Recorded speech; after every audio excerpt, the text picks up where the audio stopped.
자정에 여성이 혼자 산책해도 안전한 도시가 있을까요? 주인 없는 가게에서 아무도 물건을 훔치지 않는 사회가 존재할까요? 70대 노인이 낯선 청년을 위해 100m를 전력 질주하는 나라가 실제로 있을까요? 프랑스 다큐 감독 피에르 뒤퐁은 말도 안 된다고 웃었습니다. 그런 건 영화 속 이야기일 뿐이라고요. 하지만 서울에서 보낸 7일이 그의 모든 생각을 바꿨습니다. 그가 찍은 단 7초짜리 영상 한 편이 BBC, CNN, 르몽드를 움직였고 유럽 2천만 명이 충격에 빠졌습니다. 지금부터 그 믿을 수 없는 7일간의 기록을 공개합니다. 안녕하세요. 저는 피에르 뒤퐁이라고 합니다. 38살이고요. 파리에서 독립 다큐멘터리 감독으로 일하고 있어요. 지난 10년 동안 주로 사회 문제를 다루는 작품들을 만들어 왔습니다. 프랑스 교회 이민자 청년들의 삶, 노숙자 문제, 감시 사회의 어두운 면 같은 것들이죠. 이번에 제가 기획한 다큐멘터리 주제는 아시아 감시 사회의 실체였습니다. 특히 한국을 집중적으로 다루기로 했어요. 왜냐하면 한국은 CCTV 밀도가 세계 최고 수준이거든요. 제 가설은 간단했습니다. 한국의 낮은 범죄율과 높은 질서는 철저한 감시와 통제 시스템 덕분이라는 거였죠. 파리 생제르맹 근처 제 작은 사무실에서 프로듀서 마리와 마지막 미팅을 했습니다. 마리가 물었어요. 피에르, 정말 한국이 감시 사회라고 확신해? 혹시 우리가 편견을 가진 건 아닐까? 저는 자신 있게 대답했습니다. 통계가 말해주잖아. CCTV 대수, 안면인식 기술 도입률, 개인정보 수집 범위. 모든 데이터가 한국을 가리키고 있어. 마리는 여전히 걱정스러운 표정이었지만 저는 확신에 차 있었어요. 2주간의 촬영 일정을 잡고 저는 인천행 비행기에 올랐습니다. 12시간의 비행 끝에 인천공항에 도착했을 때 첫 번째 놀라움이 찾아왔어요. 공항이 너무 깨끗하고 조용한 거예요. 파리 샤를드골 공항은 늘 시끄럽고 혼잡한데 여기는 달랐습니다. 사람들은 줄을 서서 기다렸고 목소리를 높이는 사람도 없었어요. 입국 심사를 마치고 지하철역으로 향했습니다. 저는 의도적으로 대중교통을 선택했어요. 일반 시민들의 모습을 관찰하고 싶었거든요. 지하철 개찰구를 통과하는데 모든 게 자동화되어 있었습니다. 카드를 태그하니 문이 열렸죠. 플랫폼에서 전철을 기다리는데 이상한 느낌이 들었어요. 사람들이 일렬로 줄을 서 있는 거예요. 파리 지하철에서는 상상할 수 없는 광경이었죠. 전철이 도착하자 사람들은 내리는 승객이 다 내릴 때까지 기다렸다가 양쪽으로 나뉘어 탔습니다. 전철 안에서도 놀라웠어요. 시끄럽지 않았거든요. 통화하는 사람도 거의 없었고 음악을 크게 틀어놓은 사람도 없었습니다. 모두들 조용히 핸드폰을 보거나 책을 읽고 있었어요. 저는 카메라를 꺼내 주변을 촬영하기 시작했습니다. 그때 한 가지 더 발견했어요. 차량마다 CCTV가 달려있다는 것. 역시 그래, 감시 카메라 때문이구나 저는 속으로 생각했죠. 강남역에 도착해 지상으로 올라왔을 때 두 번째 충격이 왔습니다. 버스 정류장이 완전히 유리로 둘러싸여 있었어요. 안으로 들어가니 의자가 있었는데 앉는 순간 깜짝 놀랐습니다. 따뜻한 거예요. 겨울도 아닌데 의자에서 온기가 느껴졌어요. 벽면을 보니 USB 충전 포트가 여러 개 설치되어 있었습니다. 무료 와이파이 안내문도 보였고요. 저는 고개를 갸웃거렸어요. 버스 정류장이 이렇게까지 할 필요가 있나? 그때 옆에서 할머니 한 분이 자연스럽게 핸드폰을 충전하고 계셨어요. 아무렇지도 않게, 마치 당연한 것처럼요. 저는 카메라를 들어 정류장 내부를 촬영했습니다. 버스가 도착했고 저는 숙소가 있는 곳으로 향했어요. 버스 안에서도 질서가 인상적이었습니다. 사람들은 뒷문으로 승차하고 앞문으로 하차했어요. 카드 태그 소리만 규칙적으로 들렸죠. 숙소에 도착해 짐을 풀고 저는 하루를 돌아봤습니다. 뭔가 이상했어요. 제가 예상했던 감시받는 느낌은 전혀 들지 않았거든요. 오히려 모든 게 너무 자연스럽고 편안했습니다. 노트북을 켜고 오늘 찍은 영상들을 확인했어요. 질서정연한 지하철, 줄 서는 사람들, 첨단 버스 정류장. 분명 CCTV도 많이 보였는데 왜 사람들은 전혀 신경 쓰지 않는 것처럼 보였을까요? 아직 첫날이니까 그런 거겠지. 내일부터 제대로 취재해봐야겠어. 저는 그렇게 생각하며 잠자리에 들었습니다. 하지만 뭔가 찜찜한 기분이 들었어요. 제 가설이 흔들리는 것 같은 느낌이었죠. 창밖으로 서울의 야경이 반짝이고 있었습니다. 화려한 불빛들 사이로 질서 있게 움직이는 차량들이 보였어요. 그 순간 한 가지 의문이 떠올랐습니다. 혹시 내가 뭔가 잘못 알고 있는 건 아닐까? 다음 날 저녁, 저는 홍대로 향했습니다. 젊은이들이 많다는 곳에서 진짜 모습을 볼 수 있을 거라 생각했거든요. 홍대 입구역 9번 출구로 나오니 야시장이 펼쳐져 있었어요. 그런데 뭔가 이상했습니다. 여러 개의 작은 부스들이 있었는데 주인이 보이지 않는 거예요. 가까이 다가가 보니 액세서리, 핸드폰 케이스, 작은 소품들이 가격표와 함께 진열되어 있었습니다. QR코드가 붙어 있었고 스캔 후 결제하세요라는 안내문만 있었죠. 무인 가게였어요. 10분만 기다려보자. 저는 생각했습니다. 주인이 잠깐 자리를 비운 걸 거라고요. 하지만 20분이 지나도 아무도 오지 않았어요. 저는 카메라를 켜고 실험을 시작했습니다. 핸드폰 케이스를 하나 집어들었다가 다시 놓았어요. 옆을 지나가던 사람들은 저를 전혀 신경 쓰지 않았습니다. 다시 한번 물건을 집어들고 한참을 들고 있었어요. 그래도 아무도 말리지 않았죠. 결국 저는 QR코드를 스캔하고 제대로 결제했습니다. 전 과정이 너무 자연스러웠어요. 주변에 있던 다른 손님들도 똑같이 하고 있었거든요. CCTV가 있어서 그런 거겠지. 저는 주변을 둘러봤습니다. 하지만 감시 카메라는 보이지 않았어요. 정말 아무도 지켜보지 않는 상태였습니다. 그때 떡볶이 냄새가 났어요. 노점에서 한 아저씨가 떡볶이를 팔고 있었습니다. 배가 고파서 다가갔죠. 얼마예요? 제가 영어로 물었습니다. 아저씨는 손가락으로 숫자를 보여주며 웃었어요. 그리고 떡볶이를 담아주시더니 이렇게 말씀하셨습니다. 먼저 드시고 맛있으면 그때 돈 주세요. 저는 깜짝 놀랐어요. 처음 보는 외국인한테 음식을 먼저 주고 돈은 나중에 받겠다는 거잖아요. 파리에서는 상상도 못할 일이었습니다. 떡볶이는 맵지만 맛있었어요. 돈을 지불하려고 하는데 아저씨는 작은 상자를 가리켰습니다. 거스름 돈도 그 상자에서 알아서 가져가라는 거예요. 제가 정확히 돈을 넣었는지 확인도 안 하셨어요. 저는 그 모습을 카메라에 담으며 생각했습니다. 이건 뭔가 다른 문화야. 숙소로 돌아와 촬영한 영상을 편집하며 저는 혼란스러웠어요. 무인 가게, 선불 음식점, 확인하지 않는 계산. 파리에서는 절대 불가능한 일들이었거든요. 내일은 더 확실한 증거를 찾아야겠어. 저는 다짐했습니다. 하지만 속으로는 알고 있었어요. 제 가설이 조금씩 흔들리고 있다는 걸요. 밤 11시 30분, 저는 청계천으로 향했습니다. 한국의 진짜 모습을 보려면 밤에 도시를 걸어봐야 한다고 생각했거든요. 파리에서 밤 11시에 센 강변을 혼자 걷는 건 위험한 일이에요. 런던 템즈 강도 마찬가지고요. 그런데 서울은 어떨까 궁금했습니다.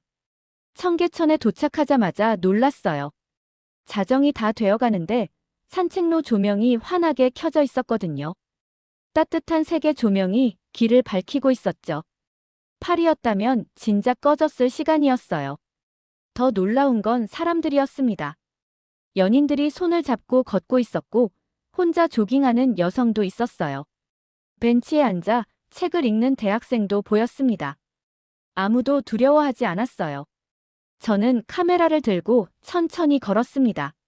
한 벤치에는 여대생이 노트북을 펼쳐놓고 공부하고 있었어요.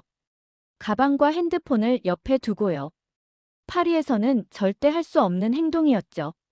몇 분만 한눈 팔면 금방 도난당하니까요. 화장실 앞에는 짧은 줄이 있었는데 사람들은 질서 있게 기다리고 있었습니다. 시끄럽게 떠들거나 새치기 하는 사람도 없었어요. 화장실 안도 깨끗하게 관리되고 있었고요. 30분쯤 걸었을 때 결정적인 순간이 왔습니다. 앞에서 젊은 커플이 걸어오고 있었어요. 여자분이 핸드폰을 꺼내더니 그만 바닥에 떨어뜨렸습니다. 그런데 본인은 모르고 그냥 지나갔어요. 저는 멈춰 섰습니다. 누가 주울까? 카메라를 핸드폰 쪽으로 향했죠. 뒤에서 70대로 보이는 할아버지 한 분이 천천히 걸어오셨어요. 할아버지는 바닥에 핸드폰을 발견하셨습니다. 잠시 멈추시더니 앞을 보셨죠. 커플은 이미 50m쯤 앞서가고 있었어요. 그 순간 할아버지가 뛰기 시작하셨습니다. 70대 어르신이 젊은 커플을 따라잡기 위해 전력 질주하시는 거예요. 저는 본능적으로 카메라를 켰습니다. 할아버지의 뒷모습, 달려가는 모습, 커플에게 다가가는 모습. 정확히 7초간의 장면이었어요. 혹시 이거 떨어뜨리신 거 아니세요? 할아버지의 목소리가 들렸습니다. 커플이 깜짝 놀라 가방을 확인하더니 감사 인사를 했어요. 할아버지는 당연하다는 듯 웃으시며 돌아가셨습니다. 숨도 차실 텐데 전혀 내색하지 않으셨죠. 저는 그 자리에 서서 방금 찍은 영상을 다시 봤습니다. 손이 떨렸어요. 이건 CCTV 때문도 아니고 감시 때문도 아니었어요. 순수한 선이었죠. 계속 걸으며 저는 또 다른 실험을 했습니다. 제 카메라 가방을 벤치에 두고 10분간 떨어진 곳에서 지켜봤어요. 여러 사람이 지나갔지만 아무도 만지지 않았습니다. 한 아주머니는 가방이 떨어질까봐 안쪽으로 밀어주기까지 하셨어요. 그 순간 깨달았습니다. 제가 찾으려던 감시는 없었어요. 대신 신뢰가 있었죠. 새벽 1시가 되어서야 숙소로 돌아왔습니다. 노트북을 열고 할아버지 영상을 몇 번이고 돌려봤어요. 7초. 단 7초의 영상이었지만 모든 걸 말해주고 있었습니다. 이건 감시가 아니야. 이건 신뢰야. 저는 그날 밤 다큐 제목을 바꾸기로 결심했습니다. 아시아 감시 사회의 실체가 아니라 신뢰 마이너스 서울에서 발견한 미래로요. 다음 날 아침, 저는 어젯밤 찍은 7초 영상을 SNS에 올렸습니다. 제목은 간단했어요. 서울 자정, 70대 할아버지가 백엠를 달린 이유. 영상과 함께 짧은 설명을 붙였습니다. 파리에서 온 다큐 감독입니다. 한국의 감시 사회를 비판하려 왔다가 전혀 다른 걸 발견했습니다. 이건 감시가 아니라 신뢰였습니다. 업로드하고 샤워를 하러 갔어요. 30분 후에 돌아와 휴대폰을 확인하는데 깜짝 놀랐습니다. 조회수가 5만을 넘어가고 있었거든요. 점심때쯤 되니 50만이 됐어요. 댓글이 폭발적으로 달리고 있었습니다. 이게 진짜야? 연출 아니야? 나도 서울에서 지갑 잃어버렸는데 그대로 돌아왔어. 파리에서는 상상도 못할 일이네. 한국인이지만 이게 특별한 줄 몰랐어요. 가장 많이 달린 댓글은 프랑스인이 쓴 거였어요. 피에르, 이거 정말 편집 없는 실제 영상 맞아? 파리에서 같은 상황이면 핸드폰은 5초 만에 사라질 텐데. 저는 답글을 달았습니다. 100% 실제입니다. 편집도 없고 연출도 없어요. 제가 직접 목격한 겁니다. 오후가 되자 프랑스 언론에서 연락이 오기 시작했어요. 르몽드 기자가 전화를 걸어왔습니다. 피에르, 르몽드입니다. 당신 영상 봤어요. 인터뷰 가능할까요? 지금요? 여기 서울인데요. 화상으로 하죠. 30분 후에 가능해요? 저는 노트북 앞에 앉아 인터뷰를 했습니다. 기자가 물었어요. 이 영상이 연출이 아니라고 확신할 수 있나요? 네, 제 눈앞에서 일어난 일이에요. 할아버지는 제가 카메라를 들고 있는 줄도 몰랐을 겁니다. 한국이 정말 이렇게 안전한가요? 제가 지난 사흘간 본 건 그렇습니다. 자정에 여성들이 혼자 산책하고 무인 가게가 작동하고 사람들이 서로를 믿어요. 인터뷰가 끝나자 리베라시옹에서도 연락이 왔습니다. 그 다음엔 BBC, 그 다음엔 CNN. 하루 종일 인터뷰만 했어요. 저녁이 되자 영상 조회수는 300만을 넘어섰습니다. 유럽 각국 언론들이 기사를 쏟아냈어요. 프랑스 감독이 포착한 서울의 기적. 신뢰 사회는 실제로 존재한다. 7초 영상이 증명한 동서양의 차이. 댓글 반응도 두 갈래로 나뉘었습니다. 한쪽은 감탄하는 사람들이었어요. 이런 사회에서 살고 싶다. 우리도 배워야 한다. 한국이 진짜 선진국이구나. 다른 한쪽은 의심하는 사람들이었죠. 가짜야. 한국 정부가 돈 줬을 거야. 분명 뒤에서 누가 지켜보고 있었을 거야. 운이 좋았던 거지. 항상 그런 건 아닐 거야. 흥미로운 건 한국인들의 반응이었어요. 이게 뭐가 특별한 거죠? 당연한 건데 왜 난리예요? 외국은 이런 거 안 돼요? 저는 그 댓글들을 보며 깨달았습니다. 한국 사람들은 자신들이 얼마나 특별한 사회에 살고 있는지 모르고 있다는 걸요. 밤이 되자 제 휴대폰은 계속 울렸습니다. 프랑스 친구들, 동료 감독들, 심지어 대학 시절 교수님까지 연락을 주셨어요. 한 동료 감독은 이렇게 말했습니다. 피에르, 내가 찾은 게 뭔지 알아? 우리가 잃어버린 거야. 우리가 가졌다가 어디선가 잃어버린 신뢰 말이야. 그 말이 가슴에 꽂혔어요. 맞아요. 유럽도 예전에는 이랬을 겁니다. 서로를 믿고 배려하고 함께 살아가던 시절이 있었을 거예요. 그런데 언제부턴가 잃어버린 거죠. 저는 노트북을 열고 새 글을 썼습니다. 24시간 만에 300만 명이 이 영상을 봤습니다. 많은 분들이 가짜라고 하시는데 이건 100% 실제입니다. 내일부터 더 많은 영상을 올리겠습니다. 한국의 신뢰 사회가 어떻게 작동하는지 직접 보여드리겠습니다. 글을 올리고 창밖을 바라봤어요. 서울의 밤은 여전히 반짝이고 있었습니다. 그 빛들 하나하나가 서로를 믿으며 살아가는 사람들의 이야기 같았어요. 내일은 무엇을 발견하게 될까요? 저는 기대에 차서 잠들었습니다. 다음 날 오후, 저는 지하철 2호선을 타고 있었습니다. 홍대 입구역에서 한 대학생이 제 옆자리에 앉았어요. 20대 초반으로 보이는 남학생이었는데 가방에 서울대 배지가 달려 있었습니다. 혹시 영상 촬영하세요? 그가 영어로 말을 걸어왔어요. 네, 다큐멘터리 감독이에요. 프랑스에서 왔고요. 저는 민준이라고 해요. 어제 그 7초 영상 올리신 분이시죠? 한국 SNS에서 난리 났어요. 저는 기회다 싶어 물어봤습니다. 민준 씨, 궁금한 게 있어요. 한국은 왜 이렇게 신뢰가 작동하나요? 민준은 잠시 생각하더니 대답했어요. 어릴 때부터 교육이 달라요. 남에게 피해주지 않기를 배우죠. 쓰레기는 쓰레기통에 버리고 줄을 서고 공공시설을 내 것처럼 아끼고요. 프랑스도 그런 교육을 하긴 하는데 잘 안 지켜지거든요. 그게 차이인 것 같아요. 한국은 교육뿐만 아니라 문화로 자리 잡았어요.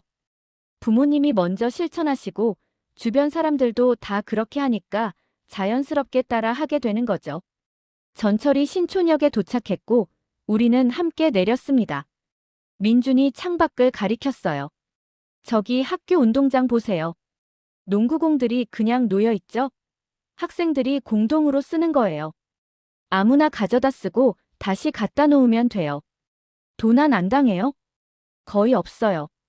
다들 자기 공처럼 아껴 쓰니까요. 저는 그 장면을 카메라에 담았습니다. 민준이 계속 말했어요. 저번 주에 제 친구가 편의점에서 핸드폰을 놓고 나왔대요.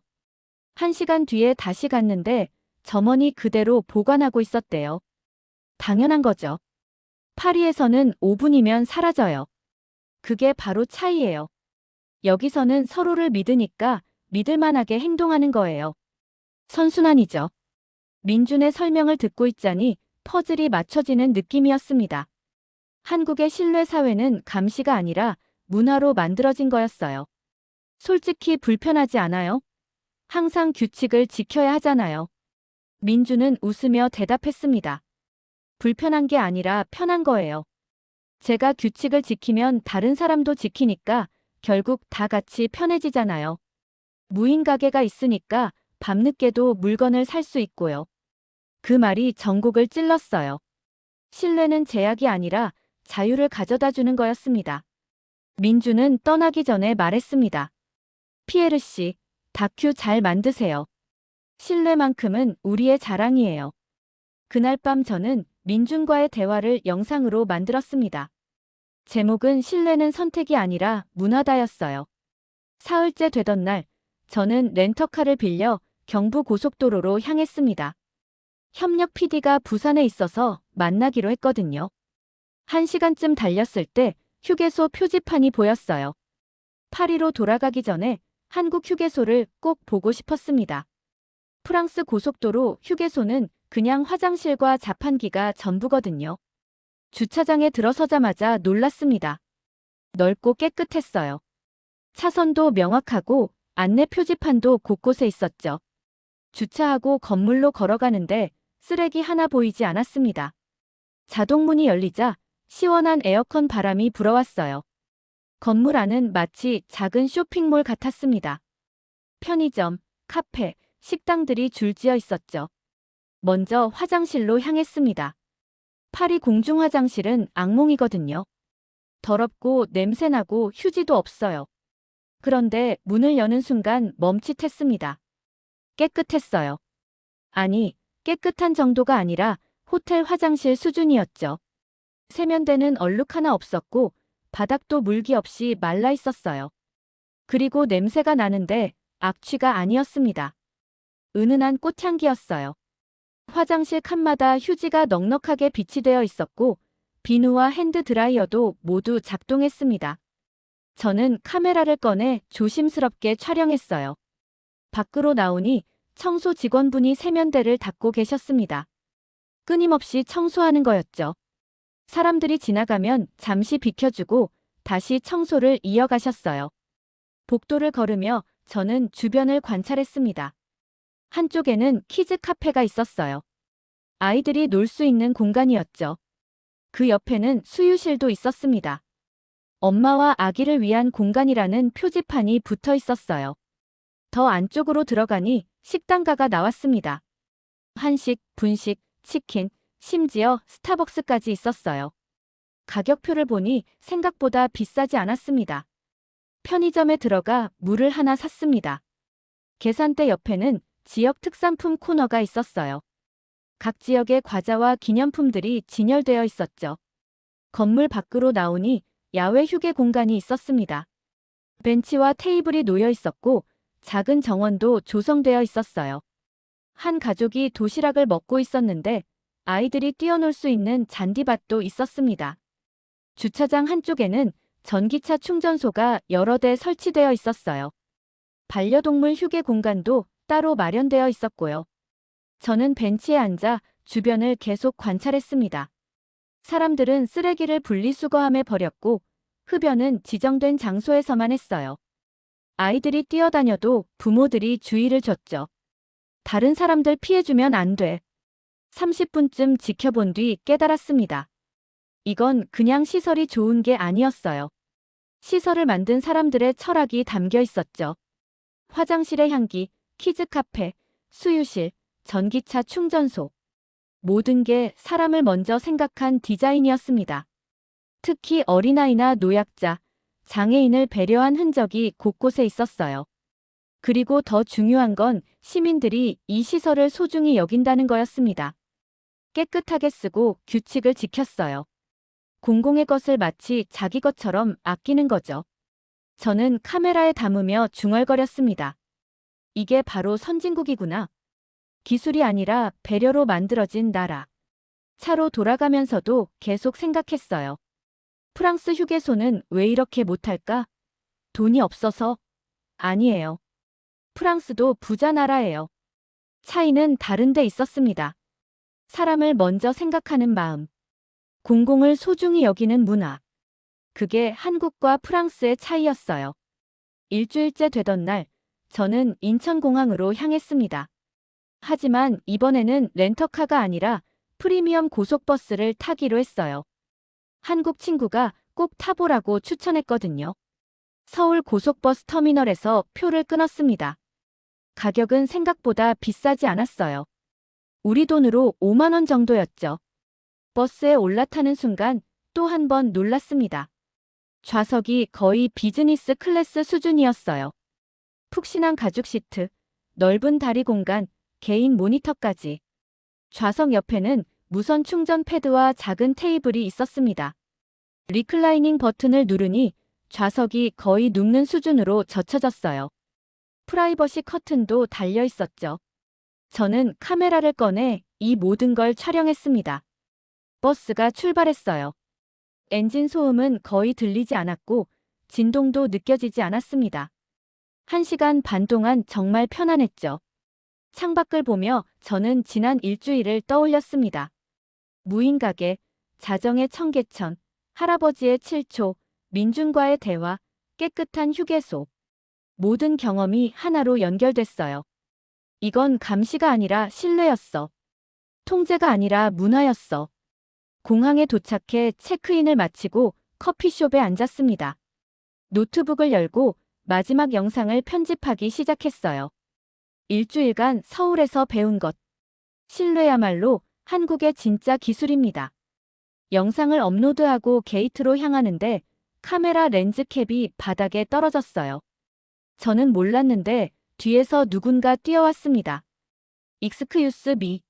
이거 떨어뜨리셨어요. 20대 청년이었어요. 숨을 헐떡이며 캡을 건네주더니 웃으며 가버렸습니다. 저는 그 자리에 서서 웃음이 나왔어요. 마지막 순간까지 증명되는 신뢰 사회였습니다. 비행기에 탑승해 자리에 앉았습니다. 이륙 전까지 시간이 있어서 제 SNS를 확인했어요. 일주일간 올린 영상들의 총 조회수가 2천만을 넘어섰습니다. 댓글도 수만 개가 달렸죠. 유럽 각국 언론들이 제 이야기를 다뤘고 여러 대학에서 강연 요청이 들어왔어요. 가장 감동적인 댓글은 한 프랑스 교사가 쓴 거였습니다. 피에르님의 영상을 학생들에게 보여줬습니다. 아이들이 물었어요. 선생님, 우리도 저렇게 될 수 있어요? 저는 대답했습니다. 너희가 시작하면 돼. 비행기가 이륙했습니다. 창밖으로 서울이 점점 작아졌어요. 하지만 제 마음속에서는 더 커지고 있었습니다. 저는 노트에 적었습니다. 감시 사회 비판 다큐 취소. 새 제목 신뢰 마이너스 아시아에서 배우는 미래. 12시간 후 파리에 도착할 겁니다. 그리고 저는 완전히 다른 사람이 되어 있을 거예요. 편견으로 가득했던 다큐 감독이 아니라 신뢰의 가치를 배운 사람으로요. 파리 귀국 후 2달이 지났습니다. 저는 원래 기획했던 아시아 감시 사회 다큐를 취소했어요. 대신 새로운 작품을 만들었죠. 제목은 신뢰 마이너스 아시아에서 배우는 미래였습니다. 다큐는 파리 영화제에서 첫 상영됐어요. 상영 후 관객들이 일어나 박수를 쳤습니다. 한 관객이 질문했어요. 정말 연출 없이 찍은 건가요? 네, 100% 실제입니다. 제가 직접 목격한 거예요. 다큐는 프랑스 공영방송에서 방영됐고 큰 반향을 일으켰습니다. 소르본 대학에서 강연 요청이 왔고 사회학자들이 한국 연구를 시작했어요. 놀라운 건 파리 시의회였습니다. 제 다큐를 본 시의원들이 신뢰 기반 공공정책 연구팀을 만들었거든요. 작은 변화지만 시작이었죠. 다른 유럽 다큐 감독 7명이 저에게 연락했습니다. 모두 한국행 비행기를 예약했다고 했어요. 피에르, 우리도 직접 확인하고 싶어. 1년 후, 저는 다시 서울에 왔습니다. 이번엔 새 프로젝트 촬영차였어요. 신촌역에서 내리는데 누군가 저를 불렀습니다. 피에르 씨. 민준이었어요. 우연히 마주친 거였죠. 와, 다시 오셨네요. 네, 한국이 그리웠어요. 민준이 웃으며 말했습니다. 피에르 씨 영상 덕분에 한국 자랑스러워하는 사람들이 많아졌어요. 고마워요. 그날 밤 호텔방에서 저는 창밖을 바라봤습니다. 서울의 불빛이 여전히 반짝이고 있었어요. 편견이 저를 얼마나 멀게 만들었는지 이제야 알겠습니다. 보려고 하지 않으면 아무것도 보이지 않아요. 하지만 마음을 열면 새로운 세상이 보이죠. 신뢰는 기술이 아니라 선택입니다. 그리고 그 선택이 미래를 만듭니다. 시청해주셔서 감사합니다.